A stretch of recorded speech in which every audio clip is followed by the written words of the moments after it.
soo dhaweyn heersare ayaa loogu sameeyay garoonka diyaaradaha degmada Gaalkacyo gudoomiyaha degmada Warta Nabadda ahna musharax u taagan ka mid noqoshada xildhibaanada golaha shacabka Zainab Maxamuud Warsame Zainab Xaabsay waxaana soo dhaweynteeda ka qayb galay wasiirro ka tirsan dawlad goboleedka Galmudug maamulka degmada Gaalkacyo qaybaha kala duwan ee bulshada magaalada gudoomiyaha degmada Warta Nabadda Zainab Maxamuud Warsame ayaa markii ay ka soo degtay garoonka diyaaradaha waxay salaan la dhex qaaday bulshadii iyo mas'uuliyiintii soo dhaweynteeda ka qayb galay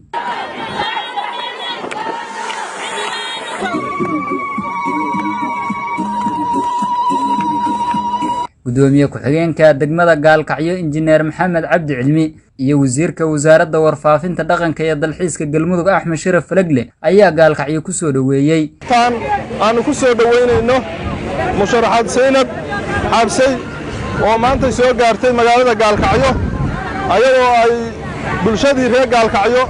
iyo degmadii ay ku soo dhaweeyeen gacmo furan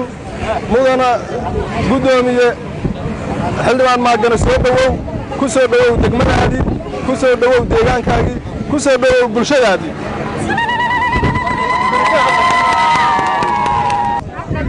maanta waxaan halkan ku soo dhaweynaynaa gudoomiyaha degmada Wardiigley isla markaasna musharax aqalka hoose ee Galmudug u taagan marka waa laba darajo weeye hadda xil haysa hadda xil haysa waa gudoomiyaha degmada Wardiigley ku soo dhaweynaynaa musharaxnimadana hadda dadkii ula siman tahay waxaan leenahay soo dhawow gudoomiyaha degmada Warta Nabadda Zainab Maxamuud Warsame Zainab Xaabsay ayaa sheegtay in imaanshaheeda Gaalkacyo uu salka ku hayo u kuurgalida xaaladaha deegaanada gobolka Mudug oo ah halkii ay ku dhalatay guud ahaantiin bulshadeynta isku duuban waxa sharaf weyn ah yaanan ka tagin ciidanka iyo saxaafadda dhalinyarada iyo haweenka oo si gaar ah ayaguna u target gareenayo oo leeyahay maanta hawsha halkan aad ku soo bandhigteen iyo soo dhaweyntiina Allah idin barakeeyo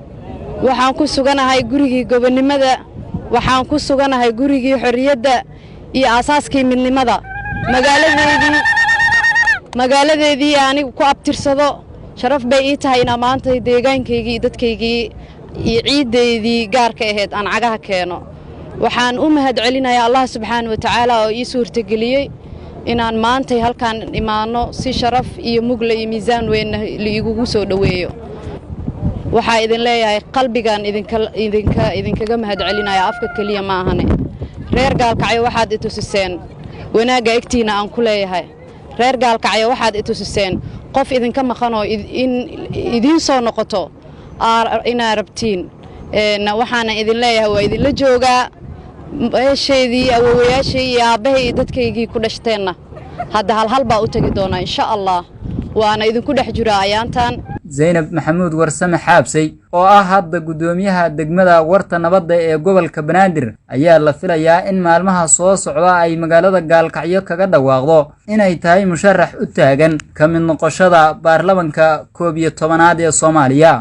Saadaq Siciid Nuur raadiyaha telefishinka Galmudug Gaalkacyo